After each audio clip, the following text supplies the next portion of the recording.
জীবনে কখনো সাফল্য আসে, আবার কখনো অসফলতা, কখনো আশা পাওয়া যায়, কখনো নিরাশা, কখনো জয়লাভ করি, আবার কখনো পরাজয়।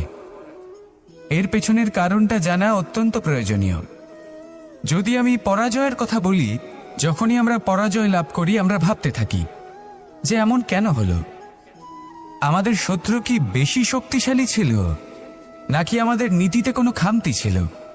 এই সমস্ত কারণের পেছনে খুব বড় একটা কারণ থাকে, আর সেই কারণ আমাদের অন্তরে সুপ্ত থাকে। ধরে নিন একটা পথ, তাতে আপনি চলছেন, সেই পথ কাঁটায় পরিপূর্ণ, কিন্তু আপনি পাদুকা পরে রয়েছেন আর আপনি হেঁটে সামনে এগিয়ে যান। এবার এমন একটা পথ এলো যা পুষ্পে ঢাকা, আর আপনি পাদুকা পরে রয়েছেন, কিন্তু আপনার পাদুকাতে একটা পাথর আটকে গেল। তখন দু পা হাঁটাও খুব কঠিন হয়ে পড়ে। এই সংসারের যে কোনো শক্তি আপনাকে পরাস্ত করার পূর্বে আপনি জানেন কি আপনাকে পরাস্ত করতে পারে?